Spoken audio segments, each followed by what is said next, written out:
It is time to check in with Dr. Joe Schwarz. He is, of course, host of the Dr. Joe Show here on CJAD, Sundays at 3, and director of the McGill Office for Science and Society. So, Joe, yet again, I sent you a piece today. This came out during the course of the week, and it's actually getting a bit of press, if you will.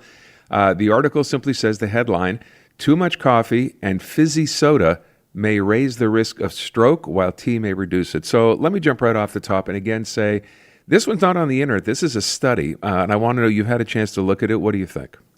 I did. I looked at it. There's actually two studies, and both of them are very interesting. What they did was they analyzed other studies that had looked at dietary influence on stroke, and they tried to tease out from all of that data relationships between beverage consumption and stroke risk. And it is very interesting. It certainly does deserve some publicity, because what they found was that sugary soft drinks, as well as artificially sweetened soft drinks, increase the risk of stroke.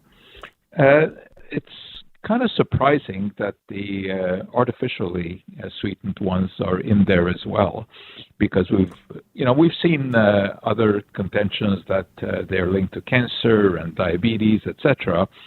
But this is the first time that I see this particular link to strokes. I'm not particularly distressed by seeing this, because I've always been saying that you should stay away from soft drinks.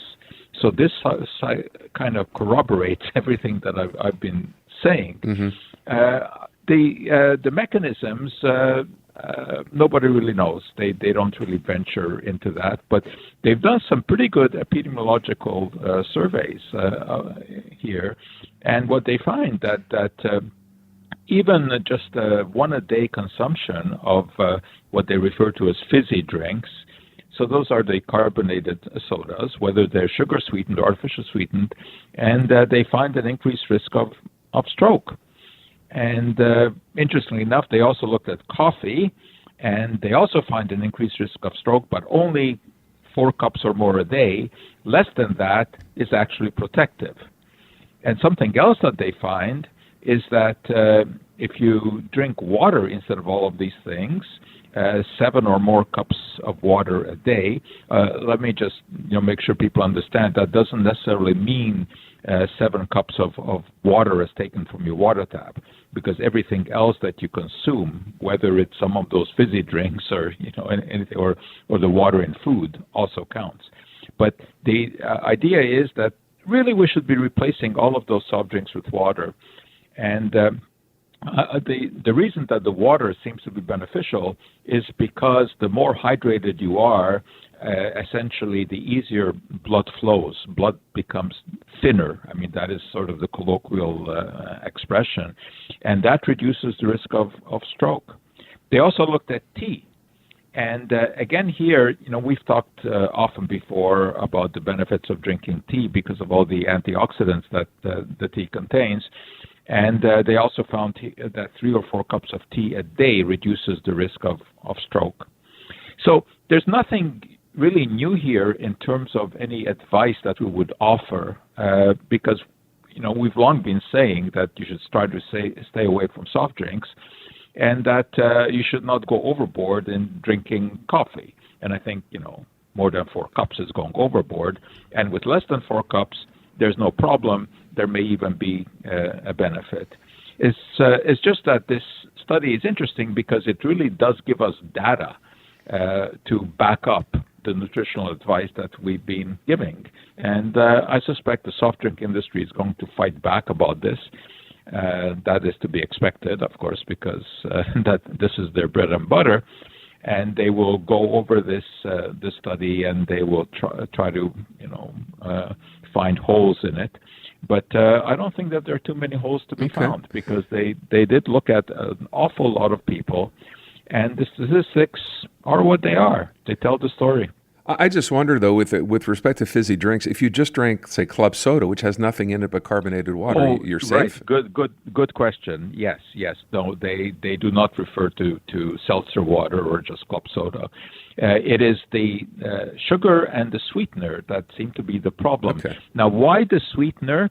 Well, one possibility is that the sweetener just increases your taste for sweet foods, and therefore you are likely to eat other sweet foods as well. Now, in this study, I don't see that they controlled for that because, there might be a link between people putting on more weight because they are consuming sweetened beverages. And that is something that would have to be controlled for. But, look, these things should be a treat. It should nobody should be drinking one of these sodas with your meals. That's just not good, and now we have more evidence for that. Let me move on while we still have time here. Talk about the thing I know you want to discuss today, and we've seen more stories on this. I think we talked about this on the show a couple of weeks ago, an increase in cancer in younger people. Right. And the reason that I want to bring this up again is, we have a new study that unravels some of the mystery. There is a higher incidence of breast cancer and colon cancer in people under 50. And this is increasing, which is surprising. And the new research indicates that this might be a multifactorial situation, but the microbiome, again, this is something that we're talking about all the time now, but, all of these bacteria that live in our gut and what they can and cannot do. And it seems that an imbalance in these gut bacteria, possibly due to the consumption of ultra-processed foods and the emulsifiers that they contain, upsets the gut bacteria. And this is what can trigger colon cancer. Interestingly enough, another finding in the same study is that excessive exposure to light at night, and again, we've talked about that before, about the possibility that blue light has disadvantages, when we're exposed to it. And what they find is that there's a relationship between people who go to bed watching TV, who use computers just before going to bed, who play with their cell phone in bed, that this changes the amount of naturally produced melatonin in the body, and that has a negative effect, and that may trigger cancer. Again, these are interesting observations, but they're not cause and effect relationships. Right. That's very difficult to prove.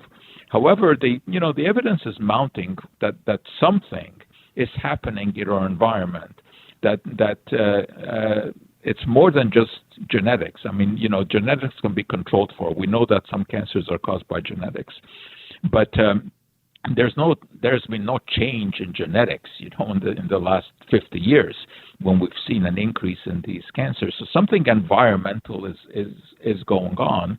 And what it is at this point is difficult to say. Whether it's the ultra-processed foods, it's the excessive exposure to ultraviolet light, it is the increase in obesity, which of course we are seeing.